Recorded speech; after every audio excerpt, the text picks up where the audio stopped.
नमस्कार दोस्तों, स्वागत है आपका आपके पसंदीदा चैनल हिस्ट्री जंक्शन में। क्या आपने कभी सोचा है कि भारत और जापान का रिश्ता कितना पुराना है? शायद आप कहेंगे हाल ही का होगा, लेकिन अगर मैं कहूँ कि उनका रिश्ता हजारों वर्ष पुराना है और इसकी शुरुआत गौतम बुद्ध से हुई थी, तो क्या आप यकीन करेंगे? आज हम जानेंगे उन गहरे और दिलचस्प रिश्तों के बारे में जिन्होंने इन दो महान सभ्यताओं को जोड़ा था। यह कहानी शुरू होती है तीसरी शताब्दी ईसा पूर्व से, जब सम्राट अशोक ने बौद्ध धर्म का संदेश पूरी दुनिया में फैलाना शुरू किया था। भारत में जन्मा बौद्ध धर्म चीन और कोरिया के रास्ते जापान पहुंचा। यह सिर्फ एक धर्म नहीं, बल्कि इसने जापान की संस्कृति, कला और जीवन शैली को पूरी तरह से बदल दिया था। बौद्ध धर्म के साथ साथ कई सांस्कृतिक और भाषाई तत्व जापान पहुंचे।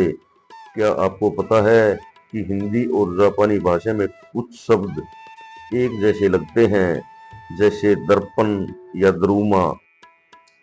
भारत गणराज्य और जापान के संबंध सदैव बहुत मजबूत और शिथिल रहे हैं। जापान की संस्कृति पर भारत में जन्मे बौद्ध धर्म का स्पष्ट प्रभाव देखा जा सकता है। भारत के स्वतंत्रता संग्राम के दौरान भी जापान की राजकीय सेना ने सुभाष चंद्र बोस की आजाद हिंद फौज की सहायता प्रदान की थी। भारत की स्वतंत्रता के बाद भी अब तक दोनों देशों के बीच मधुर संबंध बने रहे हैं। जापानी प्रधानमंत्री शिंजो अबे के आर्क ऑफ फ्रीडम सिद्धांत के अनुसार यह जापानी हित में है कि वह भारत के साथ मधुर संबंध रखे। विशेष रूप से उसके चीन के साथ तनावपूर्ण रिश्तों के परिप्रेक्ष्य में देखा जाए तो भारत की ओर से चीन के साथ रिश्तों और वैश्विक परिप्रेक्ष्य में जापान को बहुत महत्व दिया गया है। पूर्व प्रधानमंत्री डॉक्टर मनमोहन सिंह सरकार की पूर्व की ओर देखो नीति ने भारत को जापान के साथ मधुर और पहले से बेहतर संबंध बनाने को प्रेरित किया था। वर्तमान प्रधानमंत्री श्रीमान नरेंद्र मोदी ने भारतीय उपमहाद्वीप से बाहर किसी द्विपक्षीय विदेश यात्रा के लिए सर्वप्रथम जापान को ही चुना था। जापान की कई कंपनियों जैसे कि सोनी, टोयोटा और होंडा ने अपनी उत्पादन इकाइयां भारत में स्थापित की हैं और भारत की आर्थिक विकास में योगदान दिया है। इस क्रम में सबसे अभूतपूर्व योगदान है वहां की मोटर वाहन निर्माता कंपनी सुजुकी, जो भारत की कंपनी मारुति सुजुकी के साथ मिलकर उत्पादन करती है और भारत की सबसे बड़ी मोटर कार निर्माता कंपनी है। होंडा कुछ ही दिनों पहले तक हीरो होंडा के रूप में हीरो कंपनी के पार्टनर के रूप में कार्य करती है, जो अब तक दुनिया की सबसे बड़ी मोटरसाइकिल विक्रेता कंपनी थी। जापान ने भारत में अवसंरचना विकास के कई परियोजनाओं का वित्तीय किया है और इनमें तकनीकी सहायता उपलब्ध कराई है। इनमें सबसे महत्वपूर्ण एक उल्लेखनीय है दिल्ली में मेट्रो ट्रेन। भारत में जन्मे बौद्ध धर्म के 6वीं शताब्दी में जापान में प्रवेश के साथ ही भारत और जापान के बीच सांस्कृतिक संबंध स्थापित हो गए थे। एम नायर के साथ रास बिहारी बोस जापानी अधिकारियों को भारतीय देशभक्तों द्वारा खड़े होने के लिए राजी करने और अंततः विदेशों में भारतीय स्वतंत्रता संग्राम का आधिकारिक रूप से सक्रिय समर्थन करने में सहायक बने थे। बोस ने 28-30 मार्च 1942 को टोक्यो में हुए सम्मेलन में एक सम्मेलन बुलाया था, जिसमें इंडियन इंडिपेंडेंट लीग की स्थापना का निर्णय लिया गया था। सम्मेलन में उन्होंने भारतीय स्वतंत्रता के लिए एक सेना जुटाने का प्रस्ताव रखा। उन्होंने 22 जून 1942 को बैंकॉक में लीग का दूसरा सम्मेलन आयोजित किया। यह इस सम्मेलन में था कि सुभाष चंद्र बोस को लीग में शामिल होने और इसके अध्यक्ष के रूप में कमान संभालने के लिए एक प्रस्ताव अपनाया गया था। द्वितीय विश्व युद्ध के समय भारत ब्रिटिश शासन के अधीन था, इसलिए मित्र राष्ट्रों की ओर से युद्ध में प्रवेश करने के बारे में समझा जाता था। 2 मिलियन से अधिक भारतीयों ने युद्ध में भाग लिया। कई लोगों ने जापानियों के खिलाफ लड़ाई में सेवा की, जिन्होंने बर्मा पर विजय प्राप्त की और भारतीय सीमा में पहुंचे। कुछ 67,000 भारतीय सैनिकों को जापानियों ने पकड़ लिया। जब 1942 में सिंगापुर ने आत्मसमर्पण किया, जिसमें से कई बाद में भारतीय राष्ट्रीय सेना का हिस्सा बन गए। 1944-45 में बर्मा में लड़ाई में एक श्रृंखला संयुक्त ब्रिटिश और भारतीय सेना ने जापानियों को हराया और आईएनए विघटित किया।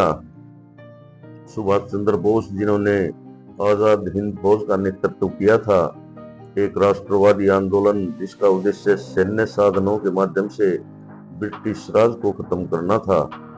उसने आजाद हिंद फौज आईएनए बनाने के लिए जापानी प्रयोजन का उपयोग किया। आईएनए मुख्य रूप से ब्रिटिश भारतीय सेना के पूर्व कैदियों से बना था, जिन्हें सिंगापुर के पतन के बाद जापानियों ने पकड़ लिया था।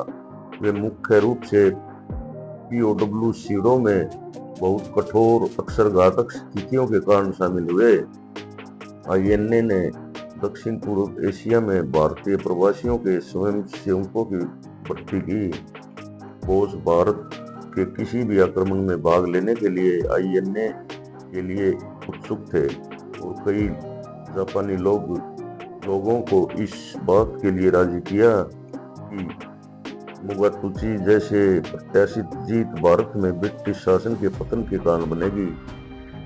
यह विचार की एक अधिक अनुकूल सरकार द्वारा उनकी पश्चिमी सीमा को नियंत्रित किया जाएगा। जापान ने कभी भी भारत से उसके ग्रेटर ईस्ट एशिया क्षेत्र का हिस्सा होने की उम्मीद नहीं की थी। जापानी सरकार ने भारतीय राष्ट्रीय सेना और इंडियन इंडिपेंडेंस लीग का निर्माण किया, समर्थन और नियंत्रण किया। जापानी बलों ने कई लड़ाइयों में आईएनए इकाइयों को शामिल किया, जो कि मणिपुर के युगो आक्रामक में सबसे खास थी।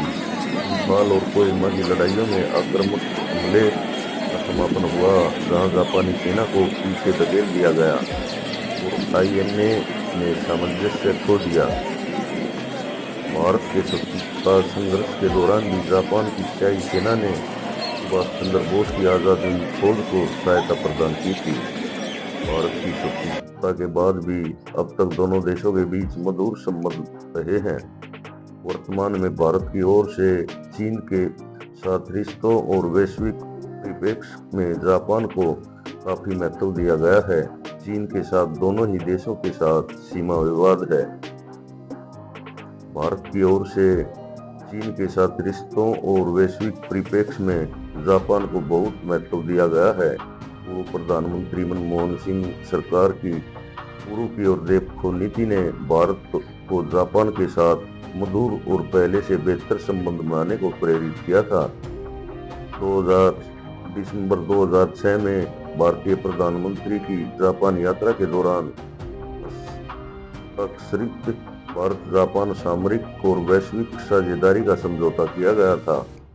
रक्षा के दौरान में दोनों देशों के बीच 2007 से लगातार सहयोग मजबूत हुए हैं। दोनों की रक्षा इकाइयों और सेनाओं ने कई संयुक्त रक्षा अभ्यास किए हैं।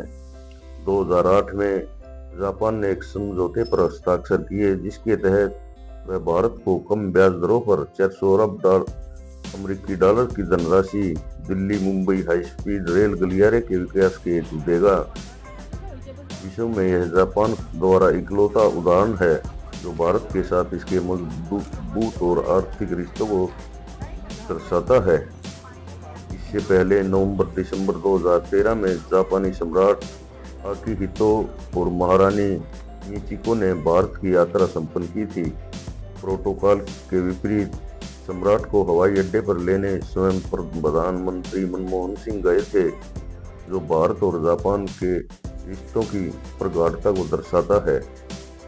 जापान के प्रधानमंत्री शिंजो आबे ने जनवरी 2014 में भारत की सपत्नीक यात्रा की थी, जिस दौरान वे इस वर्ष गणतंत्र दिवस समारोह के मुख्य अतिथि के रूप में बुलाए गए थे। इसके बाद वह मनमोहन सिंह जी के साथ हुई शिखर बैठक के दौरान प्रधानमंत्रियों के बीच 2006 की शुरुआत के बाद 8वीं शिखर बैठक थी। इस बैठक में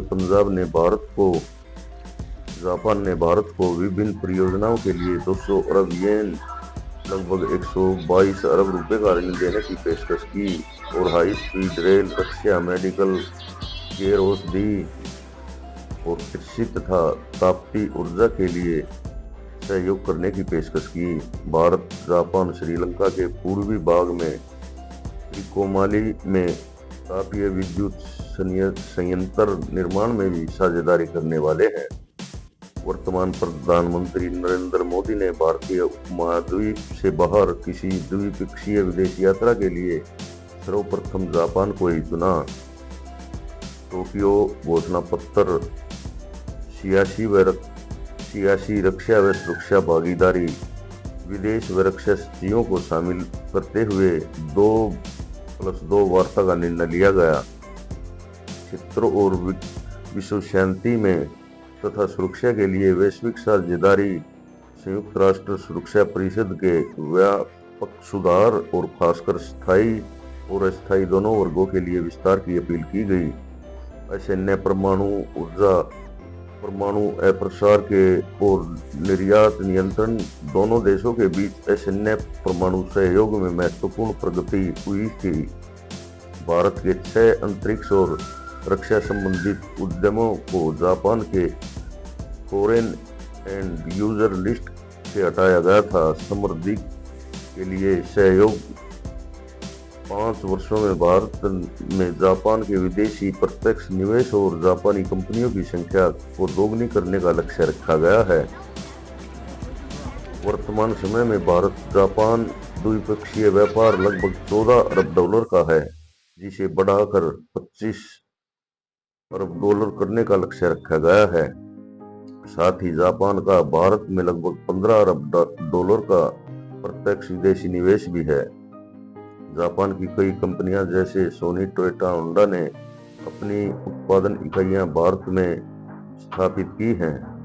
भारत और जापान के बीच करीबी सैन्य संबंध हैं। उन्होंने एशिया प्रशांत और हिंद महासागर में समुद्री लेन की सुरक्षा को बनाए रखने और अंतर्राष्ट्रीय अपराध, आतंकवाद, समुद्री डकैती और सामूहिक विनाश के हथियारों के प्रसार से निपटने के लिए सहयोग किया है। दोनों राष्ट्रों ने अक्सर संयुक्त सैन्य अभ्यास किया है और प्रौद्योगिकी का सहयोग किया है। भारत और जापान ने 22 अक्टूबर 2008 को एक सुरक्षा समझौते का समापन किया है।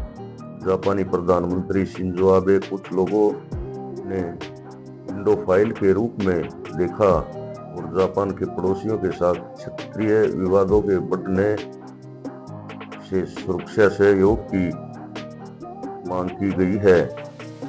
तो दोस्तों, ये थे भारत और जापान के संबंध। आपको मेरा ये वीडियो कैसा लगा? अच्छा लगा हो तो कृपया मेरे चैनल को सब्सक्राइब करें, वीडियो को लाइक और शेयर करें, एक प्यारा सा कमेंट जरूर करें। धन्यवाद। जय हिंद, जय भारत।